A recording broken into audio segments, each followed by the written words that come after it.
ये मोदी जी बार बार वोट चोरी कर लेते हैं। आप लोग तो देखते हैं ना कि ट्विटर पे, फेसबुक पे या हर जगह मोदी जी के खिलाफ भरपूर विरोध देखने को मिलता है और बार बार मोदी जी इलेक्शन जीत जाते हैं। तो आज हम लोग वोट कैसे चोरी हो रहा है इस बारे में बात करेंगे और बहनों, ठीक है। और साथ में ये भी बताएंगे कि इन्फॉर्मेशन वॉरफेयर क्या कहते हैं। इन्फॉर्मेशन वॉरफेयर ऐसा है कि आप किसी देश पे अटैक नहीं करते हैं, खबर के जरिए उस देश को असंतुलित करते हैं और उस देश पे फूट डालकर वहाँ पे देश में अशांति पैदा करते हैं। तो यही काम किया जा रहा है। और ये कौन करा रहा होगा, गेस कीजिए। ये चाइना और अमेरिका वाले लोग नहीं कर रहे हैं, ये गवार पाकिस्तान और बांग्लादेश के लोग कर रहे हैं। कैन यू इमेजिन कि भारत से ज्यादा अनपढ़ बांग्लादेश, भारत से ज्यादा अनपढ़ पाकिस्तान, वहां का लोग इंफॉर्मेशन वारफेयर कर रहा है इंडिया में। अभी पता चला ट्विटर पे जो 60% मोदी के खिलाफ ट्विटर यूजर्स थे जो इंडियन नाम से दर्ज थे, जो कोई सिंह, कोई दलित मूवमेंट के हितैषी या कोई सेकुलर इंसान या कोई टिक्का वाले कट्टर हिंदू, ये सब पाए गए बांग्लादेश और पाकिस्तान के अकाउंट। अभी हाल में ट्विटर ने एक नया अपडेट जारी किया था, इसमें कौन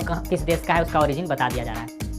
तो जो 40% उनका तो पता चल रहा है कि वो इंडियन ओरिजिन के हैं, पर जो बाकी 30% है वो बांग्लादेश और पाकिस्तान के ओरिजिन का उनका पता चला है। तो इसमें सोचने वाला बात ये है कि बांग्लादेश में खाने का खर्च ही नहीं है और बांग्लादेश को भारत में इंफॉर्मेशन वारफेयर का बहुत सोचना है। पाकिस्तान में आटा, दाल, चावल का भाव नहीं पता चल रहा है लोगों को, पर इंडिया के बारे में लोगों को बहुत ध्यान रखना है, इंडिया को तोड़ने का बहुत फोकस करना है। अब आप सोचिए कि विपक्ष में लोग यही सोचते होंगे ना, बेचारे धोखा हुआ कि नहीं उनके साथ। वो तो सोचते थे कि भाई इतना ज्यादा सपोर्ट है, कल को तो हम लोग आराम से इलेक्शन जीत जाएंगे क्योंकि ऑनलाइन तो हम लोग भारी पड़ रहे हैं। अब यहाँ धोखा हो जा रहा है, वो सब तो बांग्लादेश और पाकिस्तान के लोग नहीं। तब इसमें बेचारा राहुल गांधी का क्या गलती। राहुल गांधी तो सोचे थे कि हमको भाई इतना सपोर्ट मिल रहा है, वोट में कन्वर्ट होगा। ध्रुव राठी को इतना व्यू मिलता है, ध्रुव राठी तो बेचारा वीडियो निकाल दिया जिसमें बोला कि मेरे इतने व्यूअर्स हो आप लोग 1.5 करोड़ के आसपास, आप लोग यदि 10-10, 20-20 आदमी को भी जागरूक करोगे तो इलेक्शन तो निकल जाएगा। ध्रुव राठी को शायद पता होगा, बुर्बक थोड़ी है ध्रुव राठी, चालू आदमी है।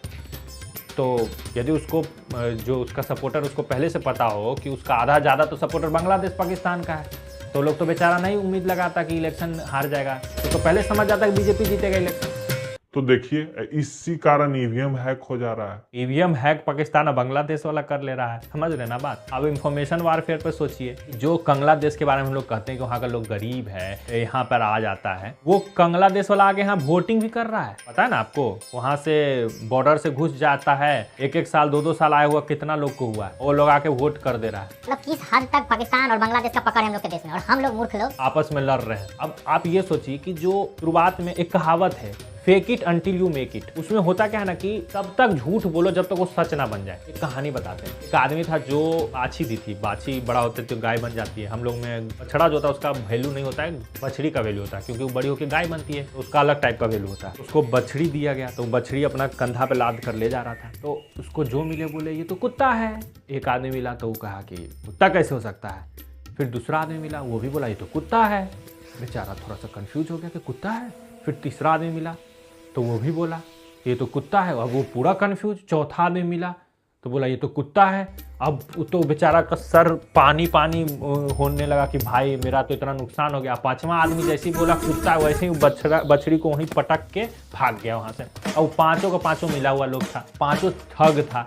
वो बछड़ी उठाया, वो चलते बना। तो वैसे ही जब बांग्लादेश और पाकिस्तान से लोग लगातार बोलते हैं कि ये हो रहा है मेरे साथ, मेरे घर को उजाड़ दिया मोदी सरकार ने, वो पाकिस्तान में बैठा हुआ है और उसको खाना नहीं जुट रहा है और उसको कुछ पैसा मिल जा रहा है, इसके बदौलत वहीं से मोदी सरकार को दोष दे दिया। बांग्लादेश में कोई बैठा हुआ है, योगी जी उसका घर ढा रहे हैं, वो बोल दिया। तो जब सुनता है भारत में कुछ विपक्ष का लोग, उसको तो लगता है कि सही हो रहा है, तो वो भी हाँ में हाँ डाल देता है। जैसे प्रोटेस्ट हुआ था किसान आंदोलन के लिए, तो पूछा गया बहुत सारे सेलिब्रिटी से या बहुत सारे लोग से कि आप लोग प्रोटेस्ट कर क्यों रहे हैं। उन लोगों को रीजन नहीं पता था। वो बोल रहे थे कि इतना लोग प्रोटेस्ट करें तो सही होगा। तो उसी तरह जब इतना लोग बांग्लादेश और पाकिस्तान से इस बारे में बोलेंगे, तो जो भारत में विपक्ष के लोग हैं उनको भी तो लगेगा कि इतना लोग तो बोल रहे हैं, मूर्ख थोड़ी हैं, तो सही होगा।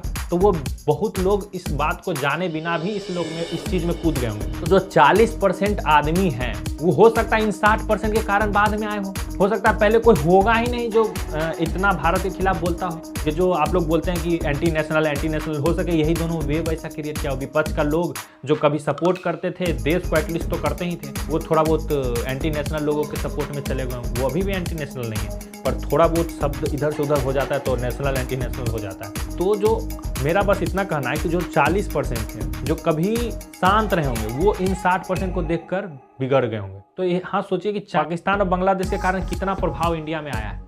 यही होता है इंफॉर्मेशन वॉरफेयर। तो उम्मीद करते हैं कि आगे से अब हम लोग ध्यान रखेंगे, क्योंकि यूट्यूब में अभी बांग्लादेश और पाकिस्तान अभी भी बांग्लादेश और टेररिस्तान के लोग बैठे हुए हैं यूट्यूब में कमेंट करने के लिए। भारत के अल्पसंख्यक समुदाय के लोग बन के कमेंट करने के लिए बैठे हुए हैं, जबकि वो भारत के नहीं रहेंगे, ये याद रखिएगा।